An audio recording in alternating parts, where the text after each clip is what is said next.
Bonjour à toutes et à tous, ravi de vous retrouver pour cette émission spéciale Meeting d'hiver 2025-2026. Et oui, l'attente est enfin terminée pour les amoureux du trot. C'est enfin parti pour ce meeting d'hiver. 4 mois de compétition sur la cendrée parisienne. L'attente est enfin terminée.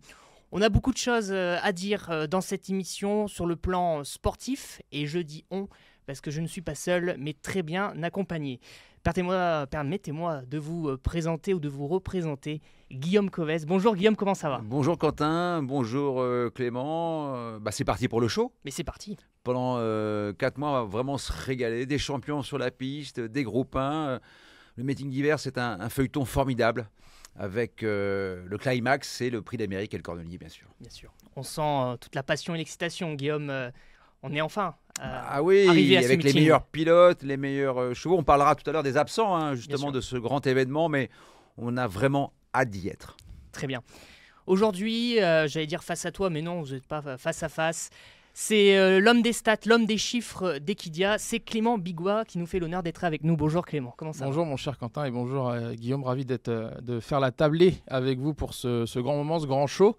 Et sans dévoiler toutes les coulisses, il y a quand même une sorte de running gag entre nous à la rédaction au mois de mai, au mois de juin, au mois de juillet, avec une personne qui est en face de moi qui nous dit vivement le prix des Cévennes. C'est un peu la phrase qui nous fait tous un petit peu rigoler. Cette fois-ci on y est et c'est un grand plaisir de participer à cette émission parce que c'est parti pour 4 mois intenses avec la crème de la crème dans le sud-est de Paris où on va y aller jusqu'au 28 février. Donc c'est parti pour 4 mois de compétition. C'est parti, effectivement. Alors messieurs, on a beaucoup de choses à évoquer dans cette émission. Je vous propose de commencer en prenant un peu de hauteur et de rappeler les grandes dates de ce meeting d'hiver. À commencer bien sûr par les Amériques Races, parce que le prix d'Amérique, c'est ce qu'on attend tous. C'est le dimanche 25 janvier. Mais on va rappeler le calendrier des 6 épreuves qualificatives, avec donc le prix de Bretagne Amérique Races Q1 le dimanche 16 novembre, le prix du Bourbonnais Amérique Races Q2 le dimanche 7 décembre, le Critérium Continental Amérique Races Q3 et le prix Ténor de Bonne Amérique Races Q4 le dimanche 21 décembre, le prix de Bourgogne Amérique Races Q5 le dimanche 28 décembre, le prix de Belgique Amérique Races Q6 le dimanche 11 janvier et la Belle le dimanche 25 janvier. On peut cocher sur le calendrier aussi, messieurs, le dimanche 8 février avec le prix de France Speed Race et le dimanche 22 février pour le prix de Paris Marathon Race. Jusque-là, tout va bien? Tout va bien, j'en ai l'eau à la bouche. Et ben voilà. C'est déjà coché dans l'agenda. Ouais. On réserve. Vous avez on déjà acheté réserve les l'agenda dimanches. 2026 parce que... Ah oui, l'almanach est réservé, bien sûr. Très bien. On poursuit parce que bien sûr il y a le prix de Cornulier également cet hiver. Les Cornulier Races, donc ça commence le dimanche 14 décembre avec le prix Jacques de Bellouet Cornulier Races Q1 et le prix Billy Billy Amérique Races Q2. Et puis le dimanche 4 janvier nous avons le prix du Calvados Cornulier Races Q3 avec donc le prix de Cornulier le dimanche 18 janvier et le prix de l'Île-de-France le dimanche 1er février. Voilà pour les grandes dates à retenir de ce meeting d'hiver. Clément, on a dit que le meeting débutait donc ce jeudi 30 octobre. Est-ce que tu peux nous donner, pour finir avec les chiffres, il faut retenir comme... voilà. Autour des Amérique Races et des Cornulier Races, il y a de nombreuses réunions qui commencent ce jeudi. On est parti pour 87 réunions du 30 octobre au 28 février prochain.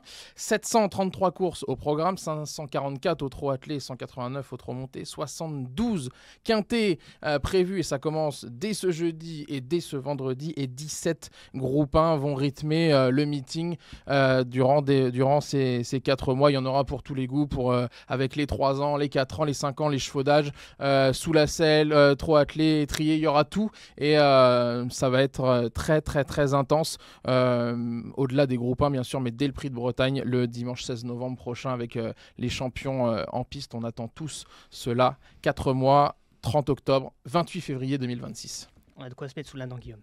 Ah oui, c'est sûr. Là, on va se faire plaisir avec la Legend Race, avec le prix de Cornulier, avec ce jeudi le prix des Cévennes et un match dans le match entre Joshua Tree et Isoar Vedake. Bien sûr, des chevaux à suivre. On en reparlera tout à l'heure. Allez messieurs, on entre dans le vif du sujet. On va commencer par notre première partie, les hommes à suivre de ce meeting d'hiver. Et on va commencer avec les entraîneurs. Et notre première sous-partie, si j'ai envie de dire ça comme ça, c'est Bazir contre du Val d'Estaing. Le match retour peut-il avoir lieu? Pourquoi je dis ça? Posons les choses. Lors du meeting 2024-2025, le clan Bazir a terminé en tête donc, chez les entraîneurs avec 57 victoires, suivi de Thierry du Val d'Estaing avec 39 victoires. Ma question, Clément, Guillaume, c'est est-ce que ce match peut-il avoir lieu encore, ce duel? Et la deuxième question, qui est le mieux armé selon vous? Quelle écurie est la mieux armée pour être tête d'affiche? Guillaume. Écoutez, Jean-Michel Bazir et Nicolas Bazir, c'est un tandem. Hein. Nicolas a pris le flambeau. On touche du bois, j'imagine, parce qu'on se souvient que l'an passé, Joshua Tree avait été rapidement sur la touche. Du côté de la team du Val d'Estaing, c'est Lancier du Goutier qui sera absent. Donc voilà. Est-ce qu'il y a match ou pas? En termes de victoire, je pense que le tandem Bazir a plus de cartouches. Maintenant, en termes de gains, il y a quand même Ida Otière pour le clan du Val d'Estaing. Et sachant aussi que Nicolas et Jean-Michel n'auront pas Jumba de Gaz qui avait remporté le Cornelier.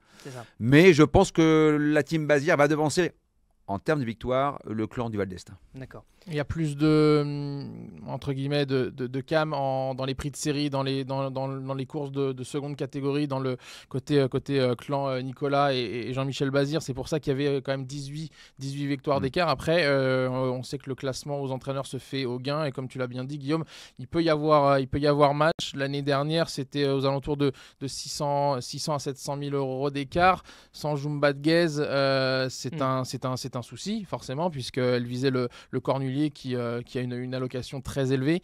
Et dans le clan Thierry du Val d'Estaing, il y a quand même des sacrés chevaux comme Mac de Blary, comme peut-être Lovino Bello qu'on va revoir au plus haut niveau qu'il n'avait pas lors du meeting précédent.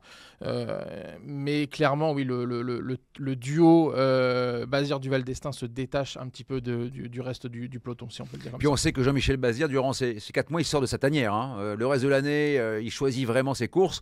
Là, ça va des classiques au prix de série. Hein. Il donne tout donc. Oui, là, installé à Grosbois, il donne tout. Très bien. On rappelle donc, hein, vous l'avez dit, mais que le clan Bazir avait gagné le prix de Cornelier avec Jumba de Guez et le clan du Val d'Estaing avait gagné le prix d'Amérique, bien sûr, avec Ida Otiar. Les deux épreuves les plus importantes, les deux épreuves les plus prestigieuses. Donc les têtes d'affiche étaient déjà tout en haut pour ce meeting 24-25. Les meetings se suivent et vont se ressembler, je pense. D'accord. Okay. Voilà. Bon. Ça c'est dit. Juste une dernière chose, qui est justement l'écurie la plus en forme là, juste avant ce meeting d'hiver? Est-ce que l'écurie de Thierry du Val d'Estaing est un peu plus... ils sont en forme toute l'année. Ouais. On l'a vu encore avec Je te cherche, qui a explosé les records. Moi, si vous me posez la question qui peut arbitrer, je ne sais pas si vous me la posez. Oui, bien sûr, ça arrive juste après, Guillaume. Bon, magnifique. Donc, moi, je pense que Marc Sassier sera sûrement la révélation du côté des entraîneurs. D'accord. Pourquoi ? Pourquoi ? Parce que quand vous faites un comparatif de ces différentes années au niveau des gains, ça ne cesse d'aller crescendo. À chaque fois, il monte le curseur. Il a aussi des chevaux classiques. Maintenant, on pense à Canto Avis. Puis après, on parlera de Mon Espoir, mais c'est dans une autre émission, je crois. Oui. Ça arrivera plus tard. La nouveauté, c'est que Benjamin Rochard donc, va gérer l'antenne de Marc Sassier à Grosbois. Tout à fait. Et donc, je me dis qu'il y a une vraie motivation de cette nouvelle paire d'as pour essayer peut-être de jouer les arbitres entre les Duval et les Bazir. Clément, est-ce que pour toi c'est possible que l'entraînement de Marc Sassier avec Benjamin Rochard également aux commandes peut aller titiller ces deux gros? Il va falloir faire mieux que le meeting précédent. Seulement 6 victoires, mais beaucoup de podiums. Ils ont manqué de pas grand-chose, finalement, d'atteindre la barre des 10-12 succès. Ça se joue, certes, en termes de gains. Il va falloir quand même monter le curseur. Mais vraiment, là, on voit un entraînement qui progresse mois après mois. Il y a 70 chevaux à l'entraînement chez Marc Sassier. Ce tandem, vraiment, semble intéressant. Il y a la vision de l'entraîneur, du jeune entraîneur l'entraîneur de Marc Sassier qui n'a que 37 ans. Il y a un Benjamin Rochard impressionnant, des plus de 250 victoires, lui aussi qui est encore très jeune et qui va avoir ce côté mise au point, mise au bouton. Oui, ils peuvent.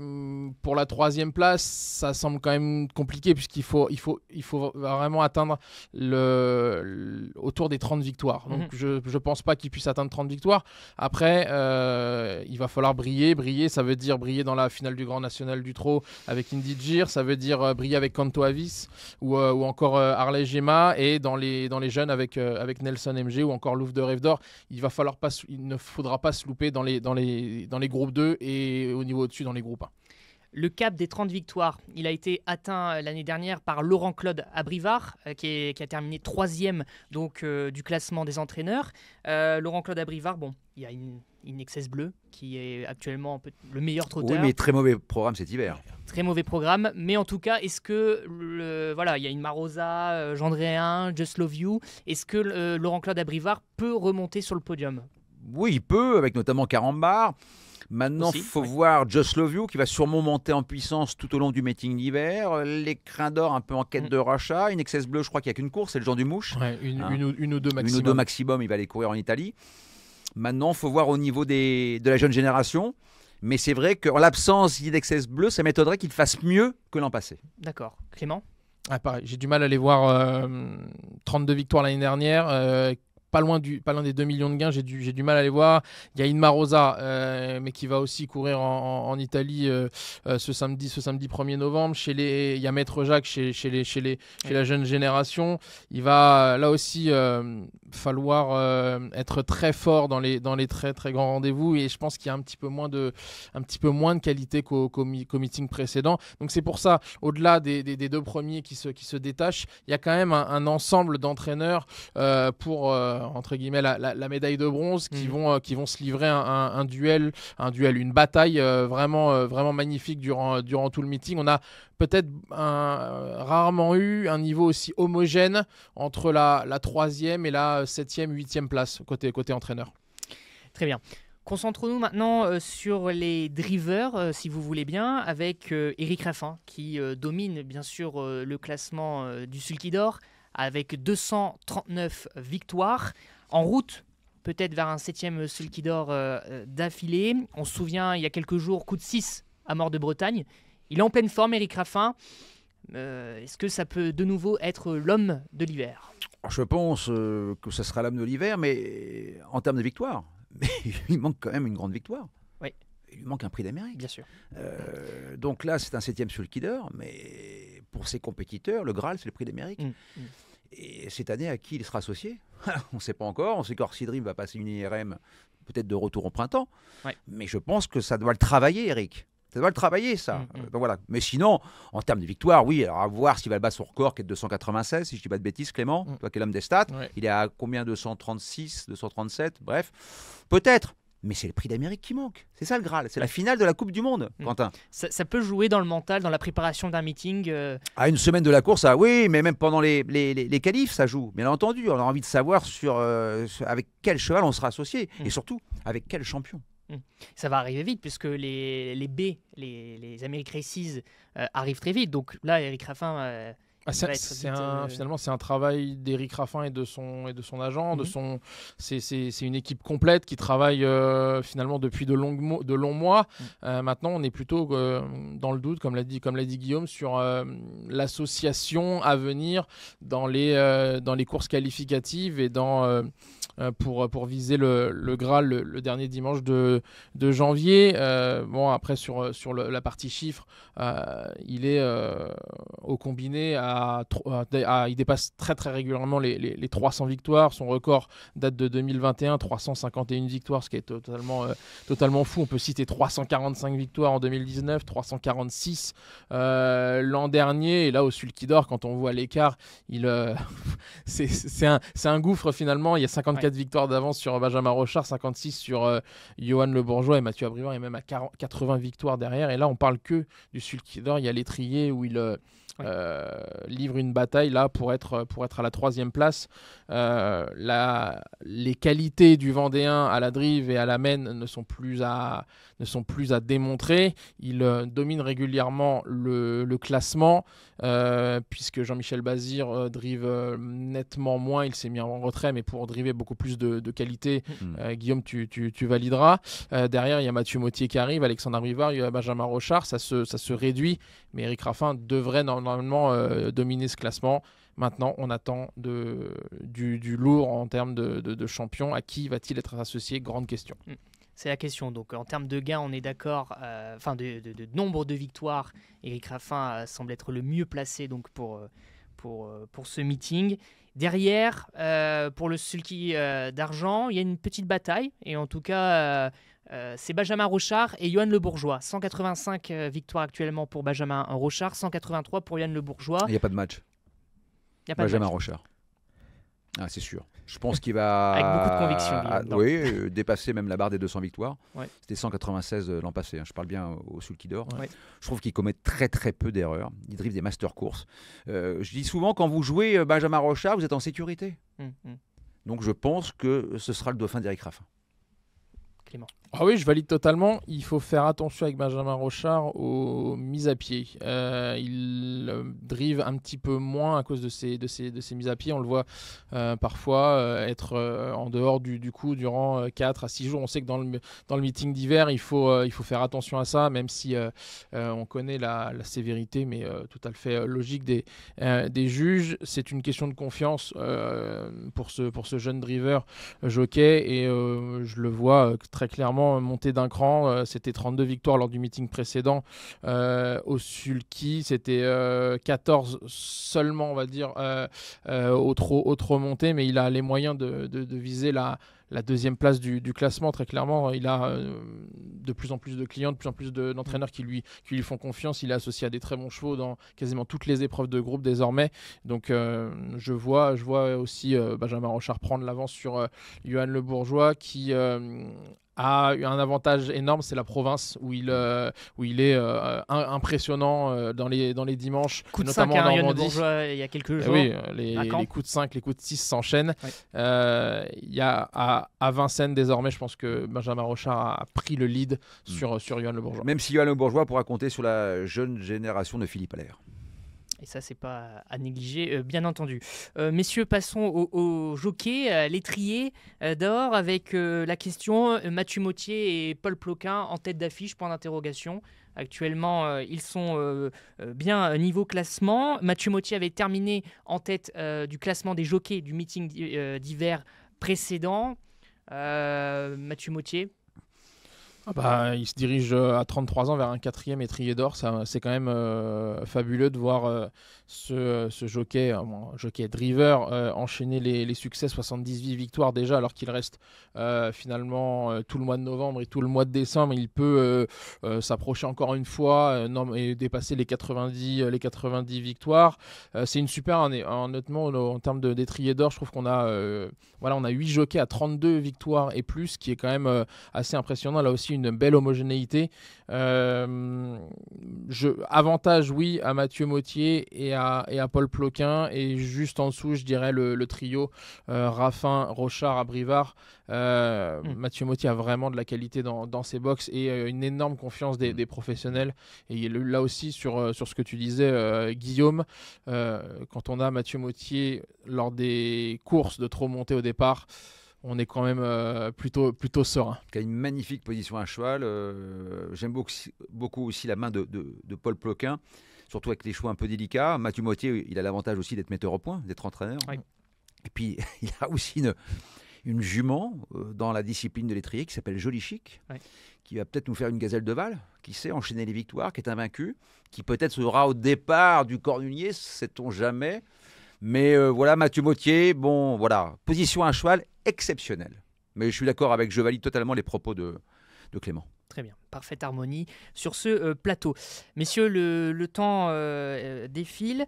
On va s'intéresser maintenant aux stars du meeting. Mais quand on dit stars, c'est bien sûr... On parle de nous avec Clément, non ? Ah oui, bien sûr. Ah bon, bien sûr. Mais vous êtes déjà à l'honneur avec cette émission. Je suis rassuré. Les stars du meeting. On pense forcément à Idaho de Tillard, tenant du titre du Prix d'Amérique Legend Race, qui peut-être va réaliser un triplé historique. Mais on en reparlera tout à l'heure d'Idaho de Tillard. On va peut-être parler par génération avec les K, les L, les M. Chez les K, Guillaume, il y a Cocktail du Dain, qui est lauréat de groupe 1, deuxième du Critérium le 13 septembre dernier. Qui sera bien sûr une tête d'affiche dans sa génération. Oui, mais attention, parce que face à lui, il y a Crack Taimatu, hein, c'est Oui. l'homme, c'est le cheval des grands rendez-vous. Alors, c'est l'affrontement entre un rouleur, si je fais l'analogie avec le cyclisme, c'est Cocktail du Dain, et un pisteur, Crack Taimatu. Sébastien Garato a toujours dit, c'est mon cheval de Prix d'Amérique. Hein. Crack Taimatu, ouais. Et C'est vrai. il connaît le Prix d'Amérique, hein, c'est Bold Eagle et Fast FaceTime Bourbon. Ouais. Donc, il y a deux profils totalement différents. C'est pour ça que ça ajoute du sel à ce betting d'hiver. Cocktail du Dain, cheval mental d'acier, dur au mal, dur à l'effort, qui peut supporter le poids de la course. Crack Time, attention, son talon d'Achille, on le connaît. Hein. C'est le départ, surtout à la volte. Mais c'est deux champions. Ces deux champions, Clément, qui se sont affrontés dans le Critérium en septembre dernier. Crack Taimatu avait devancé Cocktail. Ah, c'était un magnifique duel. Vraiment, on a vu un critérium de très très haut niveau.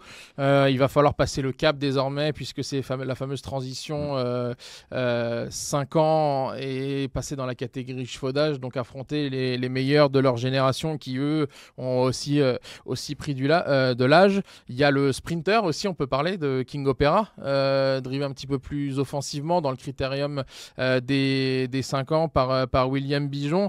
Derrière, Keep Going aussi. Keep Going, un petit peu décevant. Il y a Canto Avis qui était annoncé comme un très bon, mais qui est un tout petit peu en dessous de cela. Mais oui, et puis ça nous remet avec ce magnifique duel. On a parlé Bazir du Val d'Estaing, mais ça nous remet quelques années en arrière dans cette catégorie des cas. Garato à l'air, et ça nous fait un duel d'intensité et de classe de ces deux entraîneurs qui ont aussi nettement dominé la catégorie des groupes 1. Pour une Q4, le Taylor de Beaune, d'exception. Ah oui, donc qui offre quand même aux vainqueurs une place dans la Legend Race. Tout à fait. Et là, il y aura un match. Hein. Moi, j'y serai dans les tribunes, je vous le dis tout de suite. Hein. Ah oui. Et tu as une préférence, Guillaume, entre ces deux Deux profils différents, tu l'as dit. C'est les circonstances de course. Cocktail Vraiment. du Dain, il démarre, il peut supporter le poids de la course, donc il n'est pas victime des aléas de la course et de l'emprise du peloton. Crack Time, il faut qu'il y ait du rythme, il faut que ça barde, ça roule, attention au départ. Un Cocktail, c'est quand même une barre de fer. Hein. 1,3 million. 1,3 million de gains pour un cas. Il est là depuis le début. Pour hein. un cas, et il est là depuis les 2 ans. C'est ça qui est assez impressionnant, c'est de le faire vieillir. On a toujours ces petits doutes sur est-ce qu'on va arriver à amener ces chevaux qui sont vite en piste à 2 ans. Et là, on le voit vieillir et vieillir avec qualité, puisqu'il ne faiblit pas, et c'est ça qui est assez impressionnant. Et on a tous envie, bien évidemment, de revoir Cocktail du Dain et de revoir Crack Taimatu et les autres.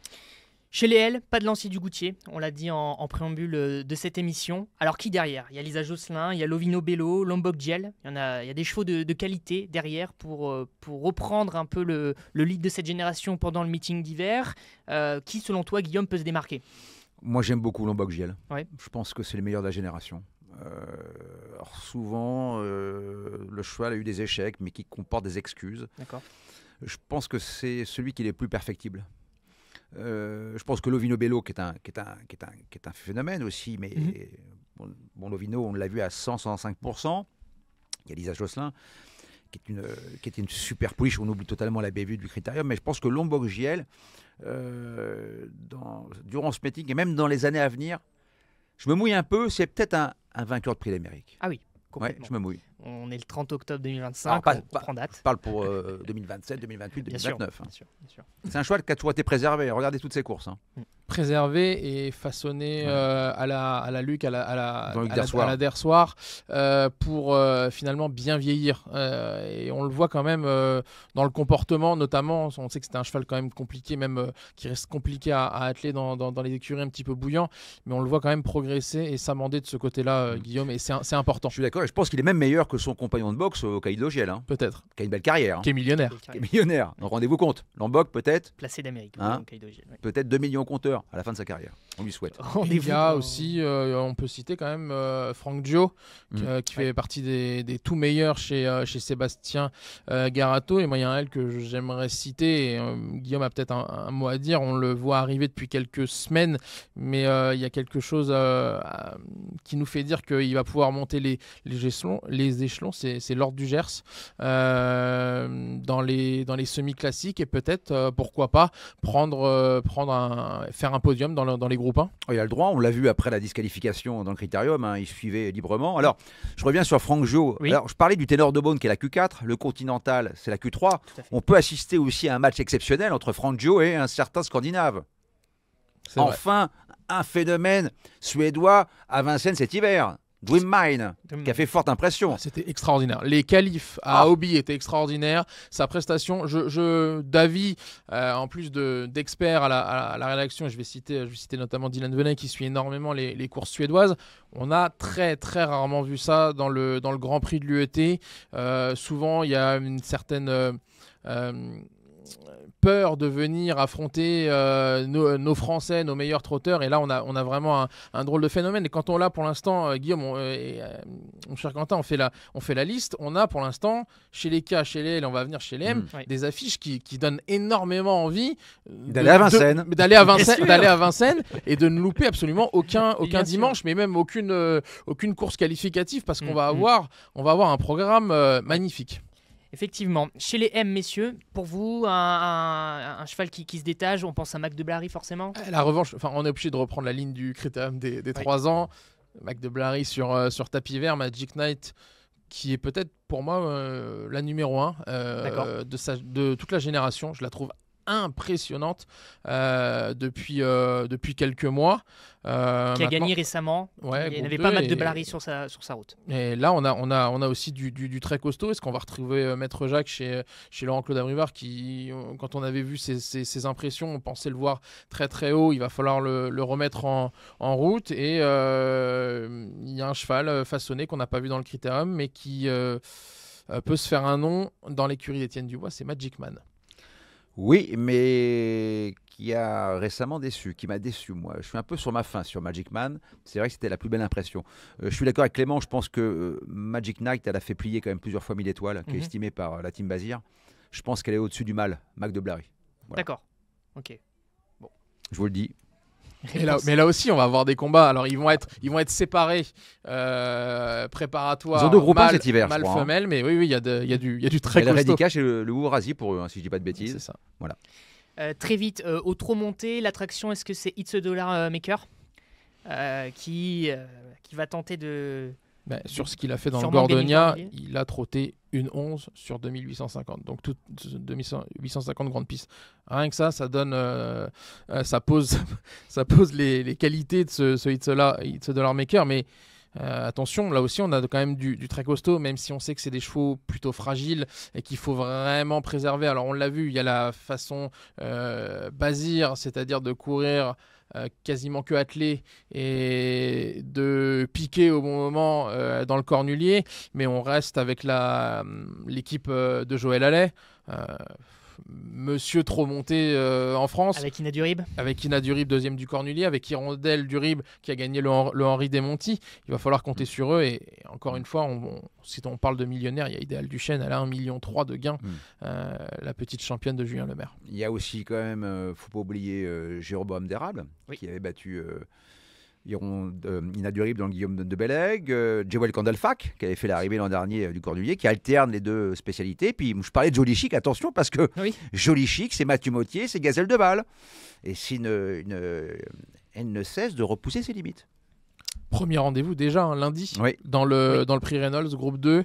On va déjà voir qui peut prendre l'avantage, qui peut prendre le maillot jaune provisoirement. Pas être très trop tôt, hein. Et non. Et ça, c'est long, hein. Les pics de forme pour amener surtout au trop monté. Son bon cheval, son champion au top au mois de janvier, et préserver aussi les pieds, les bons de déferrage. Attention à ne pas être prêt trop tôt, mais on a quand même dès lundi envie de voir quelque chose. Quentin, qui va piano va sano. Retenez ça. Plaît-il? Vous regarderez sur le dictionnaire franco-italien tout à l'heure après l'émission. On regardera ça avec plaisir, Guillaume. Dernière grande partie de notre émission, messieurs, c'est le Prix d'Amérique. Hein, bien sûr, on va en parler du Prix d'Amérique. Le tenant du titre, c'est bien sûr Idaho de Tillard, vainqueur donc en 2024 et 2025. En route vers le triplé, point d'interrogation.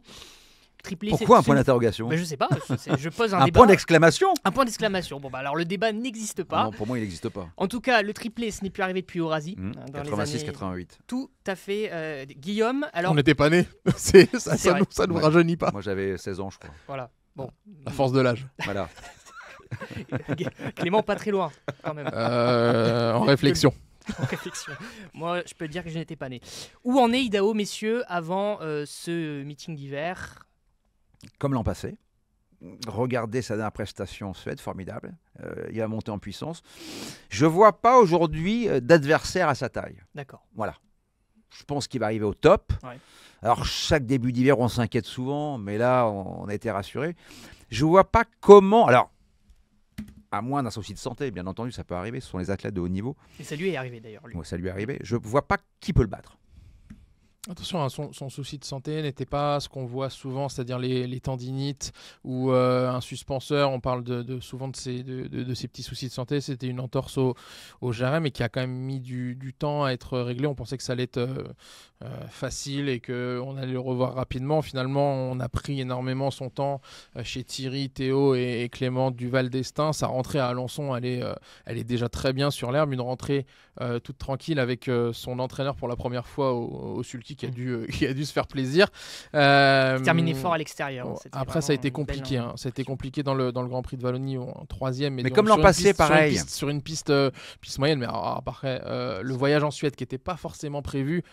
Quand on voit les chronos et l'impression depuis la sortie du tournant final sur une piste où il avait déjà fait une énorme impression dans l'Elite Lop, là dans l'UET Elite Circuit, ça a été sacrément impressionnant et les chronos en Suède le disaient sur le pied de 2 ou 3 pour finir. Donc on a le champion qui est déjà en grande forme mais qui n'était peut-être finalement qu'à 90% en Suède. Et quand on sait qu'il manque 10%, mais 10% de ça dans ce qui est Idaho de Tillard, l'opposition peut avoir peur. Au niveau de son calendrier, il devrait disputer à l'Amérique Récise Q2 le prix du Bourbonnais le 7 décembre, mais également le prix de Bourgogne. Qui va gagner qui va gagner selon Guillaume, et après partir sur la belle d'Amérique. Bon. C'est de la haute couture, hein. Oui. C'est de la haute couture. C'est peaufiner un programme pour encore une fois, on va le répéter, ne pas être prêt trop tôt, ne pas cramer trop de kérosène avant la belle, protéger les pieds. On sait ce que c'est un combat dans un peloton, on sait tout ce qui peut se passer quand ils sont 16 à 18 dans les aires de départ. Donc ça peut être, c'est des machines, c'est des Formule 1, on cesse de le répéter, mais c'est une machine qu'il faut vraiment peaufiner et ne pas entretenir au quotidien. Et on imagine à quel point les entraîneurs, quand ils se lèvent le matin, qu'ils vont dans l'écurie, on ne sait pas ce qui peut se passer, ce qu'il a pu se passer dans le paddock. Donc c'est un stress immense dans ces grandes écuries qu'on n'aimerait pas avoir. Nous on est bien de l'autre côté de la baraille, mais ça doit être terrible émotionnellement. Imaginez, mettez-vous dans la peau de Pierre Belloche ou Jean-Michel Bazir l'hiver passé avec Joshua Tree et Hersey Dream. Vous vous rendez compte? Tout ce travail pour dire non, on sera absent durant les 4 mois de compétition. On va en parler d'ailleurs des forfaits. Alors la question que je vais poser, peut-être que Guillaume va avoir du mal à me répondre puisqu'il a dit qu'il ne voyait personne pour battre Idaho, mais qui pour l'arrêter? Moi j'aime bien Gone Boy. Ouais. Il arrive avec de la fraîcheur, donc lui aussi il va faire le Bourbonnais, le Bourgogne. On se souvient de sa remarquable 3e place l'an passé. Just Love You, j'ai besoin d'être rassuré par rapport à sa dernière performance. Il y a Roise de la Noé. Ouais. Il y a Joshua Tree. Oui. Ce jeudi, c'est le prix des Cévennes. On touche du bois parce que c'est un cheval qui est un peu fragile. Iso Arvedake, qui est un vrai marathonien. Donc après, pour les places, oui, là, il y a guerre. D'accord. Clément? Moi j'aime bien Isor Vedake. Là aussi, il y a eu visiblement des petits soucis, mais il est de retour et on l'a vraiment trouvé impressionnant dans le Grand Prix Anjoumen à Angers. Pour l'instant, il garde son pilote fidèle. On en a parlé dans ce début d'émission. C'est Benjamin Rochard qui sait parfaitement s'en servir et qui finalement les autres drivers sans critiquer ont eu du mal à l'avoir bien et il a trouvé la main peut-être un petit peu plus douce, plus en confiance de Benjamin Rochard, donc Isor Vedake, et on ne peut pas oublier Josh Power, bien sûr. révélation de l'an passé. On va le voir ce jeudi déjà monter en condition et se préparer, je pense, pour la Q1, le Bretagne, mais c'est peut-être celui qu'on n'attendait pas et finalement il répond toujours présent. Il fait énormément plaisir à son entourage et à Sébastien Ernaud. On ne le cite pas forcément c'est vrai. En haut pour les belles places, mais il est toujours là et il est de plus en plus pratique. Je suis d'accord, ouais, c'est une voiture de course. Maintenant, il est quand même meilleur en venant sur les autres, mais c'est vrai qu'il est maniable. Et dans ce genre de course, notamment dans la Legend Race, c'est un avantage prépondérant. Être maniable, surtout quand il y a 2-3 faux départs, il ne monte pas en pression. Donc c'est un cheval, c'est vrai qu'en 2-3 foulées, pourquoi pas, c'est le cheval qui va dépasser des adversaires un peu aux yeux cernés, qui ont fait trop d'efforts durant le parcours. Lui, on sait qu'il va finir vite. Voilà donc pour les principaux challengers à Idaho de Thiard dans ce Prix d'Amérique Legend Race. Peut-être finir par ceux qui malheureusement ne seront pas de la partie. On pense bien sûr à Hussard du Landré, Clément, qui est donc forfait. C'est une vraie perte pour ce meeting parce qu'on espère tous voir les qualificatives au Prix d'Amérique Legend Race les plus fournis possibles avec le maximum de champions, et malheureusement le champion de Benoît Robin ne sera pas là alors qu'il a brillé depuis de nombreuses années.